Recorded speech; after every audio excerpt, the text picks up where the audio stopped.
Makanya kalau lu lihat orang-orang yang makan kebanyakan karbohidrat, gula dan segala macam, perutnya itu buncit, buntel-buntel semua. Ya itu. Nah, itu kalau menurut gua, itu artinya badan lu itu udah lagi kerja itu kerja lembur 24 jam untuk menormalkan gula darahnya lu. Lu ngerti kan? Itu kayak mesin itu ibaratnya lagi digaspol kayak, lagi digaspol itu untuk jaga supaya gula darah kita normal. Podcast ini merupakan opini pribadinya gua, dan opini pribadi gue itu dibangun berdasarkan research papers yang gue baca dan gue telaah, yang menurut gue itu kredibel. Dan podcast ini bukan medical advice.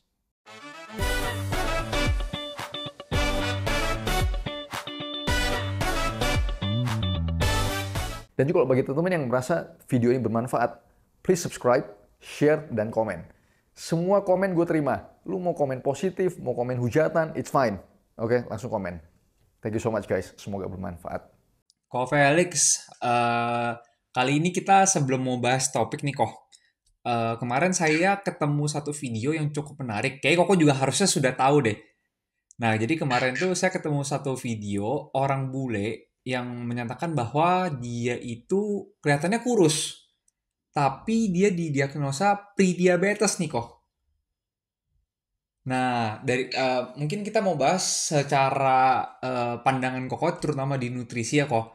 Nah, mungkin sebelum mulai boleh Koko jelasin nggak? Mungkin apa itu pre-diabetes dan apa bedanya dengan diabetes tipe 2? Pre-diabetes itu adalah tahap awal lu tipe 2 diabetes. Bagi gua ya, bagi gua yang ngawur ini, pre-diabetes sama tipe 2 diabetes itu nggak beda. Cuma bedanya di spektrum aja. Lu baru-baru mulai di tipe 2 diabetes. Makanya lu disebut sebagai pre-diabetes. Ya makanya lu disebut sebagai pre-diabetes. Tapi kalau misalnya lu nggak berubah, ya lu bakalan jadi full blown type 2 diabetes. Lu bakalan jadi tipe 2 diabetes. Bagi gue itu sama, itu kondisi yang sama, cuma spektrumnya itu masih lu awal-awal aja. Ngerti kan? Ini ada setelah saya nonton video ini saya jadi maksudnya orang jadi berpikir kenapa orang tuh cuma berpikir bahwa kalau orang gemuk aja nih yang bisa kena pre-diabetes Mungkin menurut gimana Kalau menurut gua sih, kalau orang-orang yang obesitas ya, orang-orang yang perutnya buncit dan segala macam, itu udah pasti. Bagi gue itu adalah langkah, awal-awal itu bakalan menuju ke pre-diabetes. Udah orang-orang obesitas udah pasti pre-diabetes.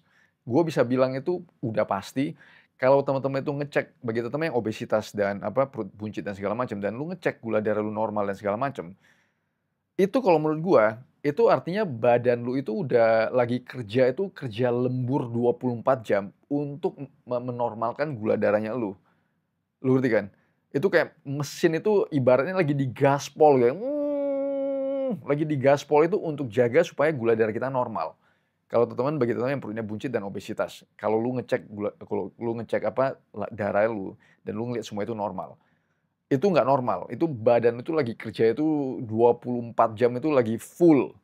Untuk apa? Untuk menormalkan itu. Jadi kita balik lagi ke apakah orang, kurus itu bisa? Iya definitely pasti bisa. Karena contohnya kayak gini, kalau lu makan gula terus-terusan dan segala macam, kemungkinan tuh perut lu buncit, massa otot lu rendah. Kebanyakan orang kurus itu kan, biasanya tuh tanda-tandanya ada perutnya buncit dan massa ototnya rendah sih. Jadi kemungkinan ya bisa juga kena pre-diabetes tipe 2 diabetes juga. Mhm.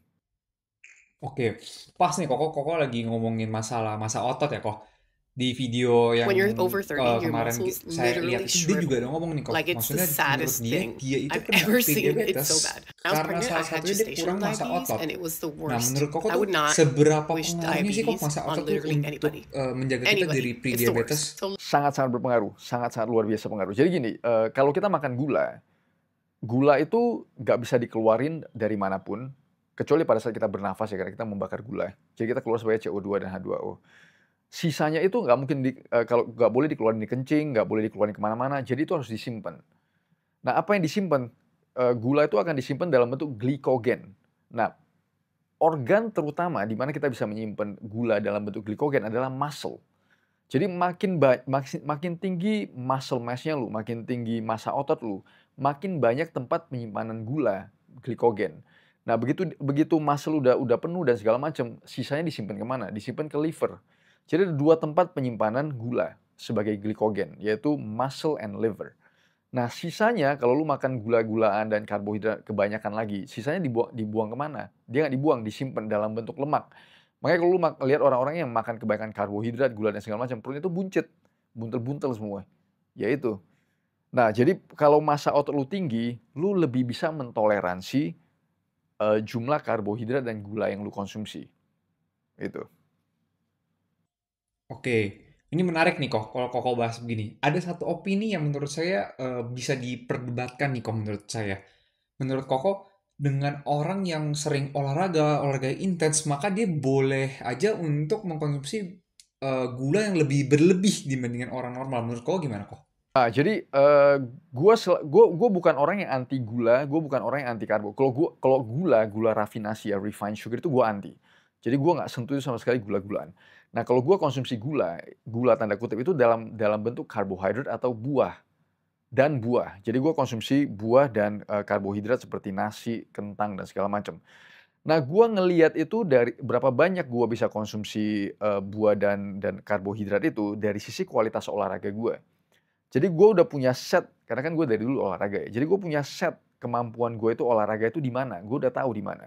Nah, kalau seandainya tiba-tiba hari ini, gue nggak ngapa-ngapain, tiba-tiba gue olahraga, tiba-tiba kualitas olahraga drop, nah di situ gue langsung tahu, kemungkinan besar gue itu kekurangan karbohidrat. Nah, di situ gue konsumsi karbohidrat, hari itu, gue ngelihat lagi besoknya, apakah kualitas olahraga gue naik.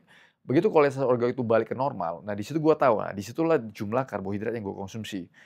Nah, kalau bagi teman-teman yang selalu berpikiran bahwa, oke kalau gua olahraga kenceng itu lu bisa makan gula sebanyak-banyaknya, karbohidrat sebanyak-banyaknya, itu bagi gua nggak tepat karena, gula itu mencandukan ya. Ada addiction di situ. Jadi makanya kenapa lu orang itu demen nasi, kenapa lu demen gula, kenapa lu demen kue, kenapa lu demen biskuit, kenapa lu demen, potato chips, kenapa lu demen yang begitu-begitu? Ya karena itu mencandukan, salah satu komponennya adalah karbohidrat itu dan gula. Jadi kalau ngelihat dari studi-studi yang, gimana hubungan antara sugar itu dengan addiction, itu jelas ya. Itu bagi gue sih udah nggak bisa dibantahkan, udah nggak bisa terbantah. Jadi bagi teman-teman yang, teman-teman ngelihat masih muda dan segala macam, "Oh, gue mau makan karbohidrat dan segala macam." Permasalahannya adalah, seiring dengan berjalannya umurnya kita, lu makin tua, lu makin nggak bisa toleransi itu kemampuan, gula darah yang tinggi. Nah, kalau seandainya lu, dari awal aja lu udah mulai konsumsi gula-gulaan, karbohidrat dan segala macam, lu udah mencandukan diri lu. Pada saat tua, pada saat lu nanti mulai berumur, lu makin susah, lu makin makin merasa kecanduan. Makanya kalau lu ngelihat di orang-orang tuanya kita, walaupun mereka udah diabetes ya, walaupun kita udah kasih tahu, "Lu jangan itu makan nasi 3 gunung, lu jangan makan kue, lu jangan makan," tapi mereka itu nggak bisa lepas, karena kecanduan itu, ngerti kan? Jadi you gotta beware bahwa karbohidrat dan gula itu sangat-sangat addictive, makanya lu demen. Jadi that's why you gotta limit. Kalau gue limit sekali. Gue betul-betul gue strategiin seberapa banyak karbohidrat yang gue konsumsi itu berdasarkan seberapa, intensitas dan kualitas olahraganya gue, gitu.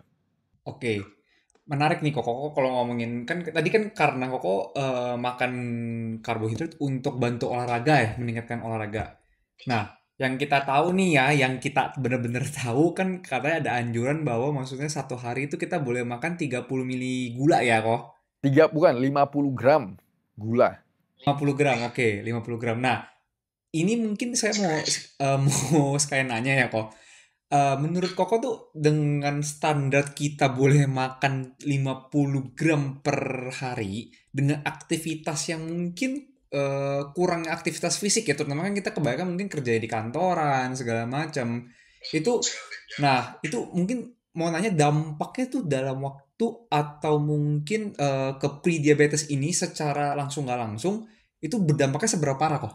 Parah sekali, bagi gue sih itu parah luar biasa ya. Coba kalau lu hitung-hitung aja, kita bisa hitung, volume darah kita itu 5 liter, gula darah kita tuh normalnya itu seharusnya di sekitar 100 miligram per desiliter. Jadi kalau lu kali-kaliin, itu, jumlah gula di dalam darah kita itu kalau seandainya kita normal ya, itu cuma 5 gram loh. Cuma 5 gram. Jadi lu dikasih kuota lu makan 10 kali lipat lebih tinggi daripada gula darah normalnya kita. Belum lagi ini kita ngomong cuma gula-gulaan loh ya, kita ngomong kayak gula pasir dan segala macam. Kita belum lagi ngomong soal berapa banyak karbohidrat lu konsumsi. Karbohidrat adalah rantai gula. Jadi lu udah makan gula-gula pasir itu, lu makan lagi yang gula-gulaan yang lain, karbohidrat lah, ya karbohidrat zat pati itu. Jadi apa nggak kita semua pada pre-diabetes dan diabetes? Jadi lu bisa ngelihat statistik kita luar biasa. Contohnya tipe 2 diabetes di anak itu meroket, terus tipe 2 diabetes kita di Indonesia itu peringkat nomor 1 itu di ASEAN. Dan kalau lu ngelihat itu, 1 dari 3 masyarakat kita itu obesitas, overweight. Kalau kita ngelihat di kelas menengah ini ada satu studi, gue lupa di Padang kalau nggak salah. Dia tuh ngelihat di polisi, tentara, di ASN, pegawai negeri sipil dan segala macam, itu 60% obesitas. Coba lu ngelihat aja berapa banyak masyarakat Indonesia itu konsumsi gula-gulaan dan karbohidrat. Jadi no, it's not good. Itu harus kita limit sih dan kita harus mengutamakan protein hewani, for sure. Oke, ini pertanyaan terakhir ya kok dari saya kok. Menurut Koko gimana kalau orang stres dan kurang tidur tuh bisa meningkatkan resiko pre-diabetes? Menurut Koko gimana kok? Kalau lu, kita ngomong dulu stres ya, stres itu emang kita tuh jadi insulin resistant. Jadi kita tuh lebih susah mengontrol gula darah di dalam badan kita. Itu yang pertama. Terus yang kedua, kalau lu kurang tidur, sama juga lu menjadi insulin resistant. Artinya insulin lu tidak sensitif, badan lu tidak sensitif terhadap insulin, jadi lu jadi lebih susah mengontrol gula darah. Jadi stres dan kurang tidur itu sebenarnya jalan bersamaan sih ya. Kalau lu kurang tidur, lu bakalan lebih rentan kena stres. Nah udah pasti, begitu lu tidak bisa manage pola hidup yang dari sisi itu udah pasti lu bakalan bisa resiko lu kena tipe 2 diabetes itu meroket tinggi sih. Ya, sangat-sangat jelas. Jadi intinya apa teman-teman? Nomor satu, resistance training. Latihan angkat beban, makan protein hewan yang cukup, jadi massa otot kita itu, relatif tinggi. Jadi kita lebih bisa, toleransi terhadap asupan gula dan karbohidrat, itu yang pertama. Terus yang kedua, ya lagi, tidur yang cukup, makan yang benar, cut itu gula-gulaan semua, lu jangan pakai gula rafinasi dan segala macam. Kalau lu mau pakai gula, pakai stevia, karbohidrat limited, lu base aja, asupan karbohidrat lu berdasarkan seberapa tinggi. Lu lihat aja dari kualitas olahraga lu. Bagi gue itu cara yang paling pas ya untuk ngelihat seberapa banyak asupan gula karbohidrat yang bisa kita konsumsi. Oke? Semoga bermanfaat.